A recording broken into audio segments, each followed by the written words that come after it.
dear friend Naim Ateek.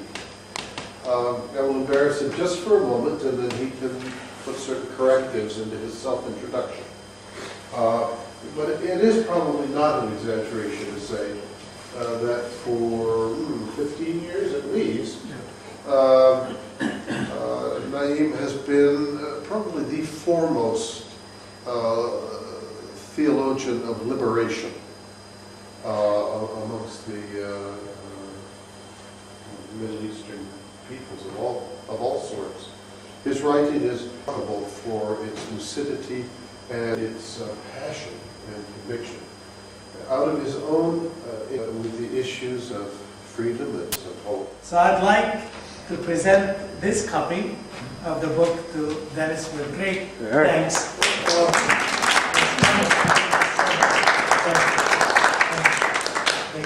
Would like to ask me many questions because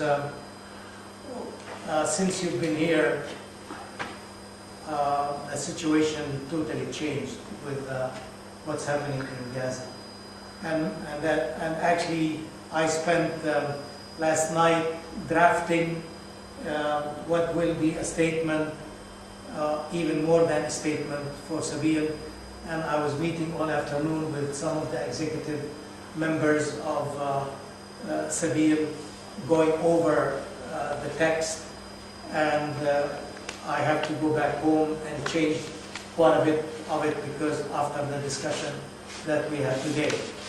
But I would like to begin by saying a few words about Sabeel and the way what Sabeel stands for.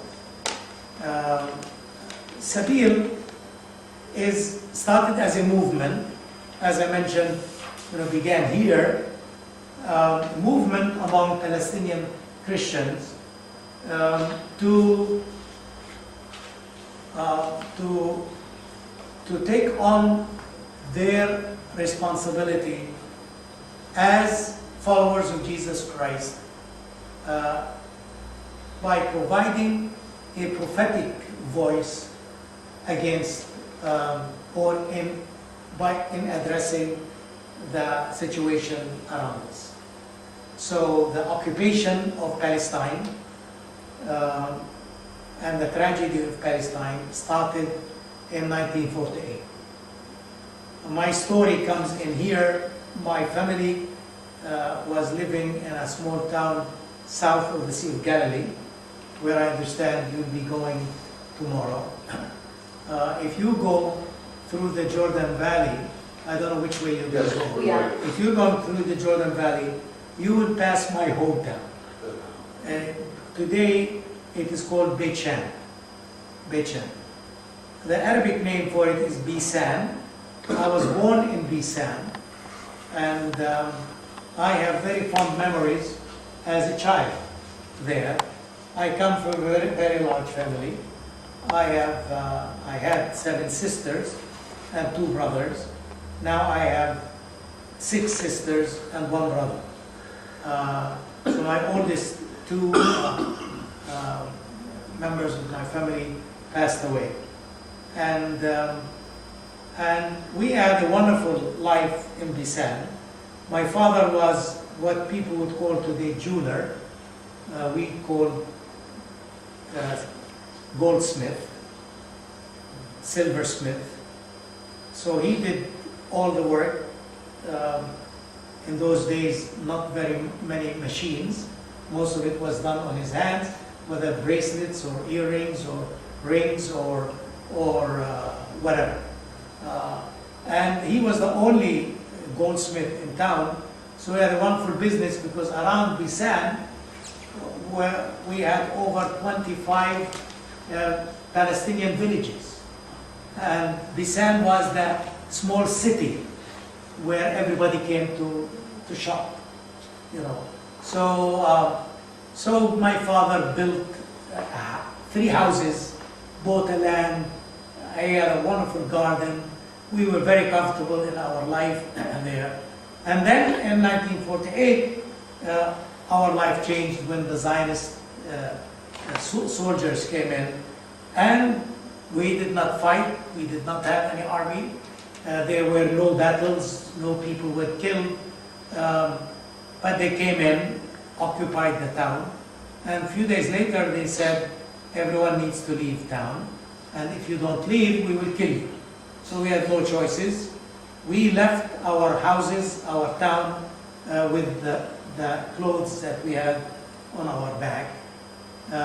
They sent all the Muslims of the town to the Jordan River, which is just about less than 3 miles from our town.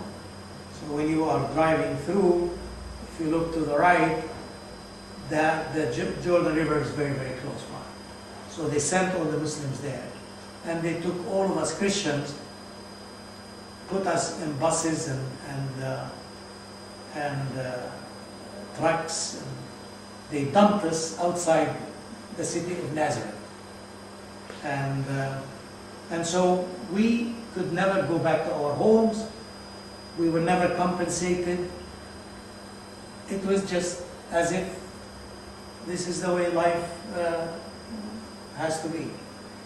And they took our homes and they made them the homes for incoming Jews that they were trying to attract to beef up the population of Israel. How old were you now? I was 11. Uh, I was 11 years old at the time.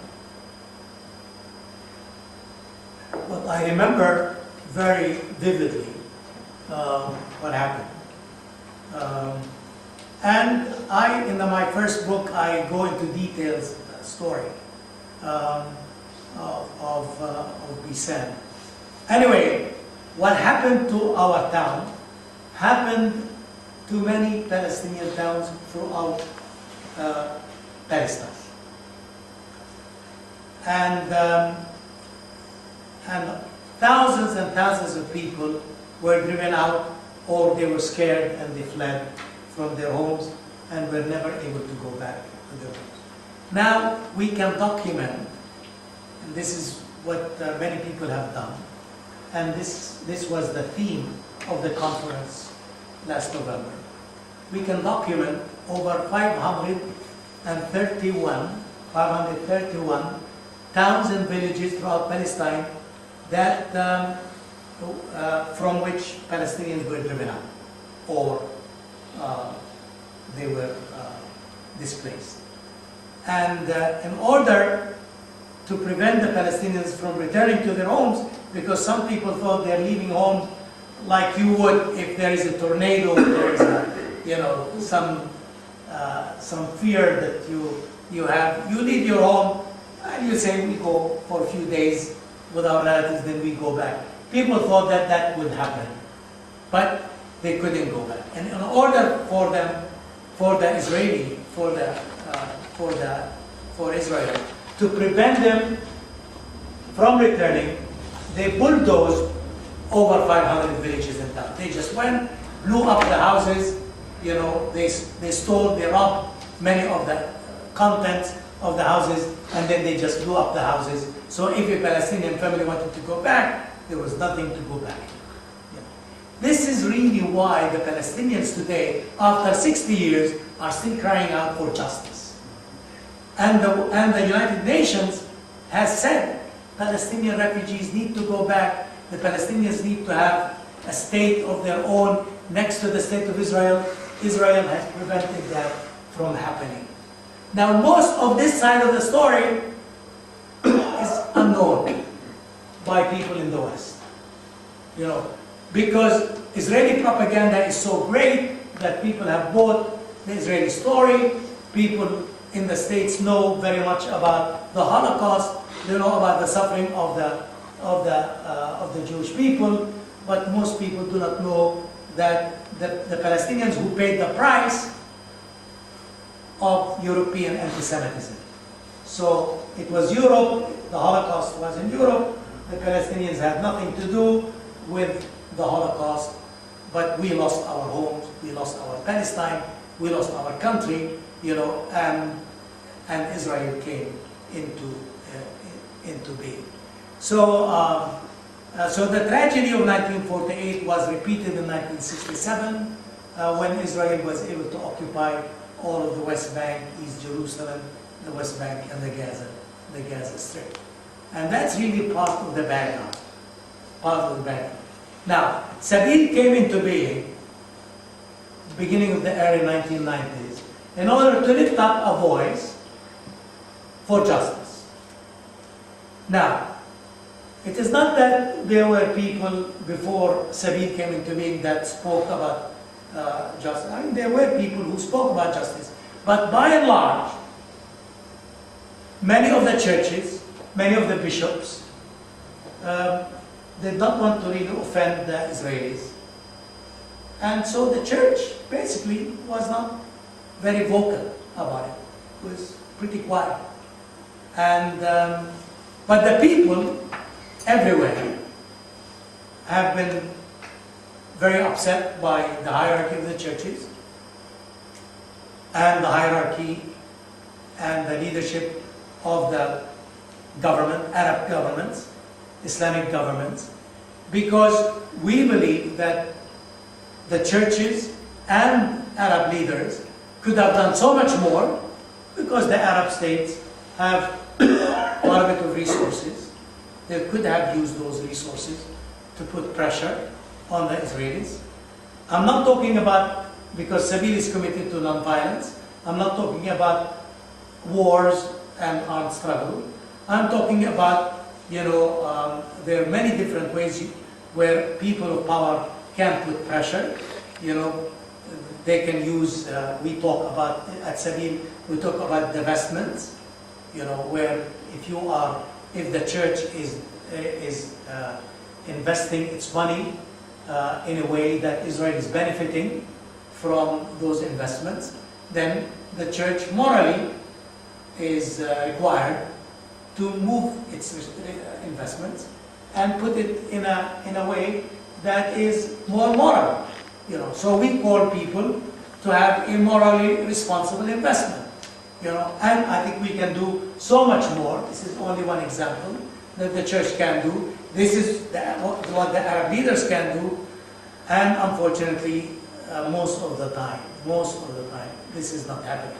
So Sabil came into being to lift up a voice for justice. Not because we are politicians, none of us is a politician, but we are people of faith. We are people that are followers of Christ. And we believe that the way of Jesus Christ is the way of nonviolence. And so we started reflecting on the scriptures and trying to educate our people about the importance of nonviolence, about the importance of not being passive, not being quiet, but to stand up, to speak up. So we started producing books, material. We trained many people to speak to groups like yourselves, try to really help them understand, because we needed the education. We need to educate people, in spite of the fact that we know that the United States of America has been very much on the side of Israel, because there are so many Jews in the United States, and many of them are people of power, and many of them have great influence within the Congress of the United States. But in spite of this, we feel and we have felt that we have a voice. God has given us this voice, and we must really speak up and try to really help people understand what's really happening. So this is, in a nutshell, the ministry of Sabil. As it developed, we have now three different ministries. And if you look at the pictures in the 2007 report here, you can detect, you can see some of these activities. We are an ecumenical organization. We are not affiliated with any one church. I am an Anglican priest or Episcopal priest, but Sabil is not an Episcopal or Anglican organization.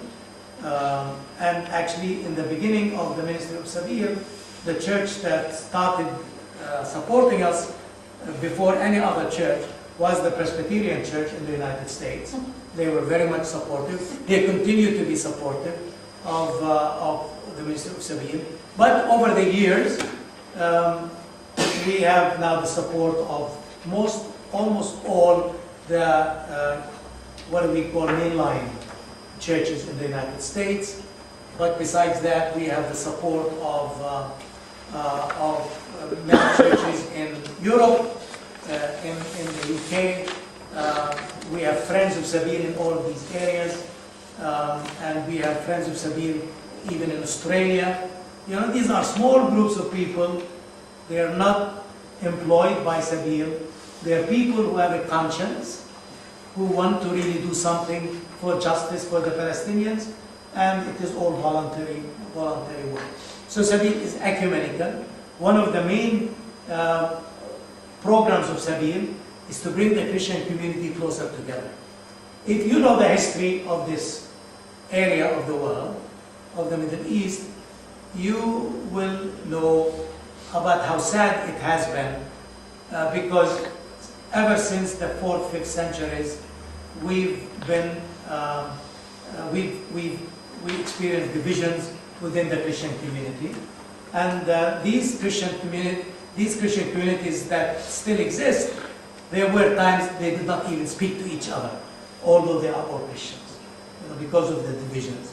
And so Sabir is committed to ecumenism. So many of our programs bring the Christian closer to each other, and God has blessed this ministry. It doesn't mean that all the bishops in Jerusalem were supportive, but you know, we pray for them, but we continue to work with the people, with the grassroots.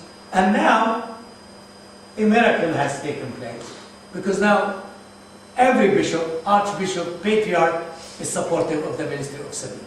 Now they cannot say, I mean, they don't dictate anything to us because they don't support us, and we don't want them to support us financially. We only want them to allow us to work ecumenically, and that's what we do. With the Jewish community, because of the political problem, we relate to many Jewish organizations, but not on a basis of faith, but on a basis of justice. So we work with them, and they work with us for justice and peace, but many of them are secular. They're not religious. That's why we do not carry a religious relationship with them. So this is a very important part of the ministry of Sabir. And thirdly, we have the Justice and Peace Ministry, which Sabir is very much engaged in. And this is, again, where many of our friends are interested in. And because people from outside want to know whether it is possible to have peace between Israelis and Palestinians. And Sabir is very committed to peace. As I mentioned, Sabir is committed to nonviolence. So we preach nonviolence, we train people for nonviolence, and we want people to work for nonviolence. And our vision for peace, and I will end at least in this part, I will end here. Our vision for peace today is that Israel needs to withdraw from all the occupied territories, that is the West Bank, Gaza Strip, East Jerusalem, and allow the Palestinians to have their own Palestinian state. This is not our own vision. We did not create it. It is the vision of the international community. It is international law. So we believe that this is the best way to really deal with the future of the conflict here, that the only way is to have two states sharing the land beside each other. We believe it is possible. It's not an imaginary thing. We have, I think we are convinced that it is doable, because on a personal level you find Jews and Palestinians relating to each other, and there were years that they were relating to each other until the Israeli government started building the wall and started building these settlements, and things became much worse. But we believe that two-state solution, the Palestinians sovereign state next to an Israeli sovereign state, living in peace with each other. We can help each other. We can become interdependent on each other. we need Israel to help us, because the Palestinian community is much poorer and much less technologically advanced, while Israel is very much advanced. So there are ways that we can relate to each other and build this country together. And Jerusalem can be shared. East Jerusalem that's been occupied by Israel, according to international law, Israeli occupation is illegal, and so that will revert back to Palestine, and West Jerusalem will be the capital for Israel.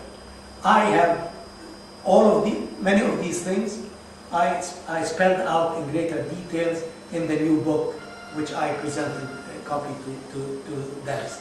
So I tried to really give that vision. So this is really, in a nutshell, what we are doing. So this is just an introduction. Talk about the Nakba. Just give us a historical background regarding that. It was in one of the brochures that we had here, talking about how that was created, the 1948 declaration. Just a little history that would be helpful to us. Yeah.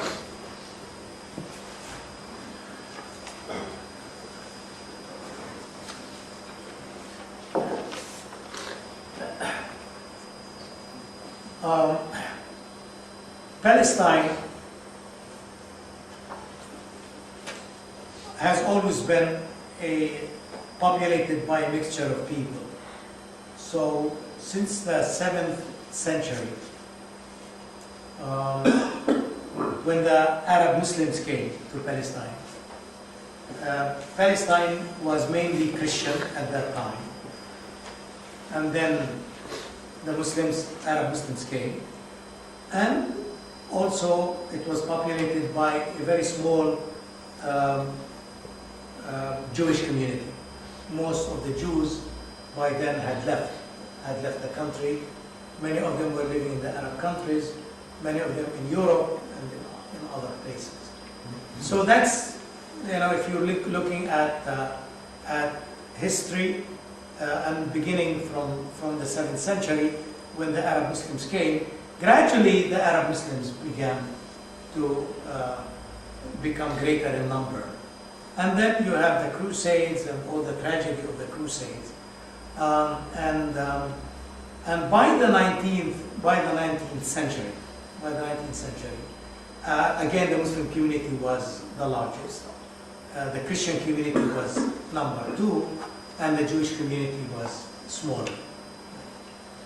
But at the end of the 19th century, the Jews in Europe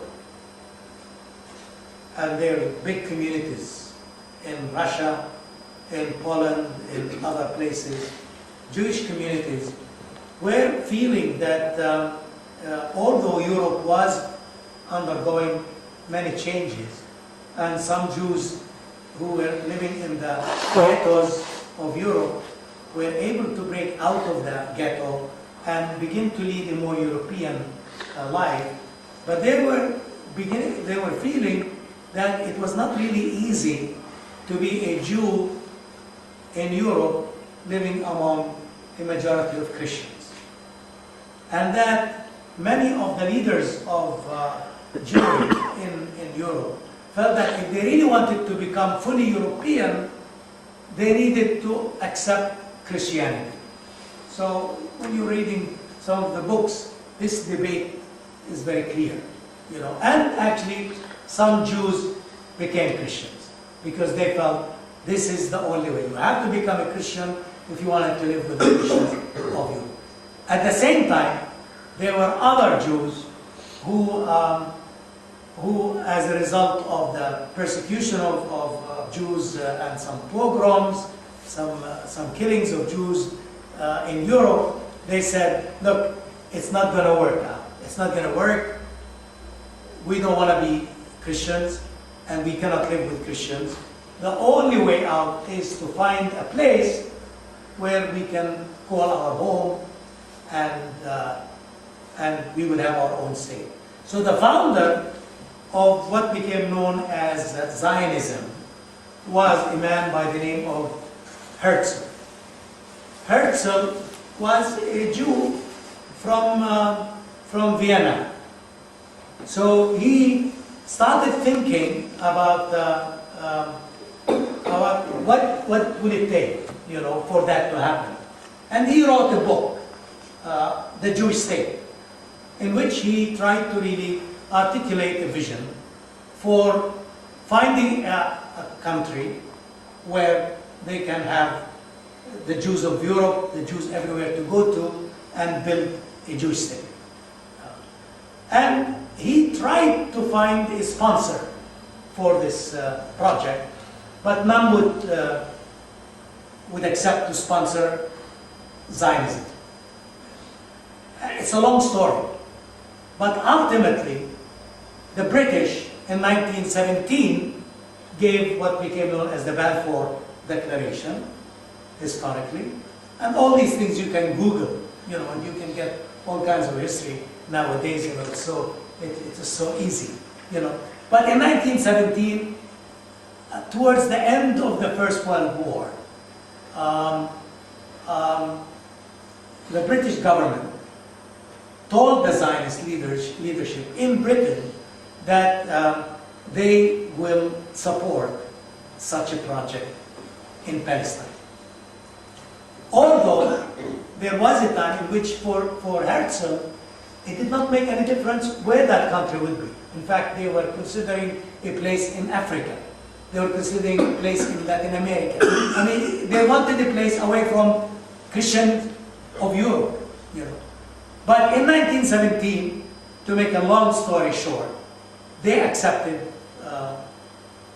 Britain accepted the project. But Britain in the declaration said nothing should happen to the existing population. Although the existing population were never mentioned by name, Palestine was not mentioned, all of this. It was a colonial, it was Britain that is a colonial power, thinking about a colonial investment right here in Palestine and helping the Jews to come over here. So that's the beginning. And when the Balfour Declaration was given, soon after that, the First World War came to an end, and Britain took over Palestine as a mandate, because the Ottoman Empire, and Palestine was part of the Ottoman Empire, was destroyed as a result of the World War. And so France and Britain, who won the war, divided the Middle East among them, and Britain took over its mandate over Palestine, and it started implementing the Balfour Declaration, that is, allowing more Jews to come into the country. And when the Palestinians found out, and the Arabs found out, that Palestine is going to become a Jewish state, they started the uprising way back in the early 1920s. And since then, the clashes grew. 1920s, 1930s, the Zionists bringing more Jews into the country, legally and illegally, the Arab Palestinians fighting against, to protect their country. And so by the 1940s, Britain became not only the power that had the mandate, but it was being attacked by, from one hand, by the Palestinians, from the other hand, by the Zionists, because the Zionists wanted immediately to create a Jewish state, and the British could not really do that. And so some of the Zionists were killing the British, and the Palestinians were saying, what about Woodrow Wilson's self-determination after the First World War? This whole big thing, that countries can have self-determination. And we want self-determination here. This is our country. You're bringing all these people from outside. This is the story.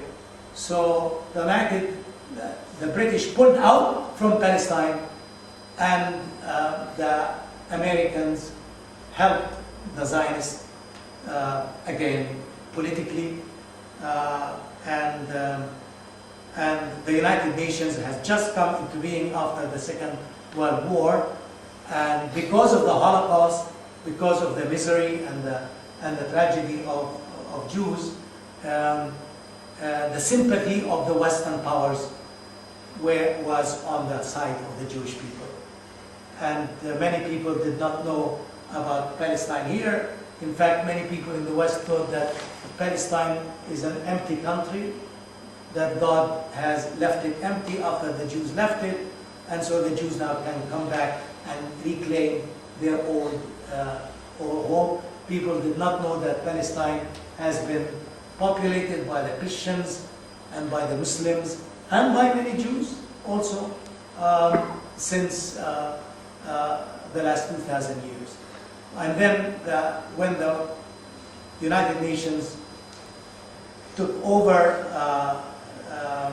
the whole question of Palestine, they said, look, the situation is so bad, the only way is to partition the country into two states, one Jewish, one Palestinian. But this is where you need to pay attention.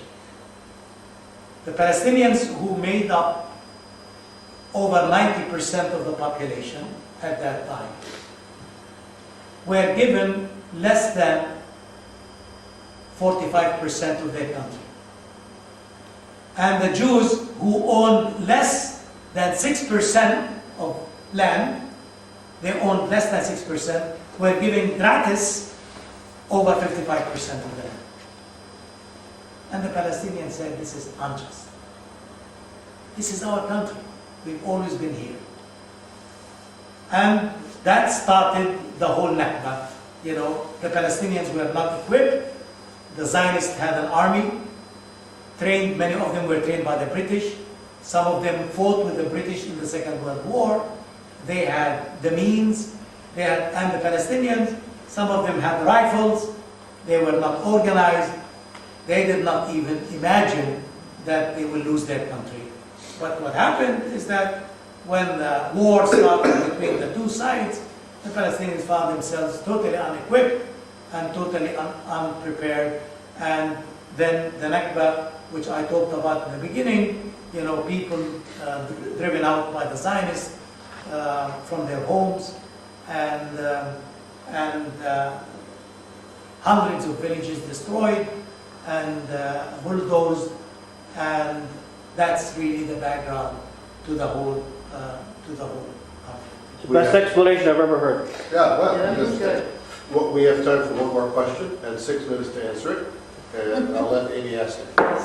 Try to be short. You being a Palestinian with a strong commitment for peaceful resolutions with nonviolence, how do you approach Palestinian militant groups like Hamas that frustrate your purpose? Well, our position is this, that this is a very vibrant country, vibrant people. You know, there are all kinds of ideas, all kinds of political positions, political agendas, political strategies, and so on. And so, from the very beginning, we've had people who believed in the armed conflict, you know, long before Hamas came into being. So we've also had people who committed to the armed struggle. And incidentally, international law gives right to people who are under occupation to struggle against the occupation of their country with all kinds of means, including the arms. So long before Sabil came into being, there were these groups, you know. And so we live in this cultural, multi-religious, multi-political climate. We have our own position as Christians. We try to be true to that, faithful to that, in spite of the fact that there are people who would not accept our position. There are many Muslims who would accept our position. So not every Muslim is a Hamas person. There are many Muslims who are against Hamas. We like, the fact that we have the freedom to really express our own position the way we believe, in that sense. And so that's the way we relate to each other, even within our own community. We find people who have different political views on that.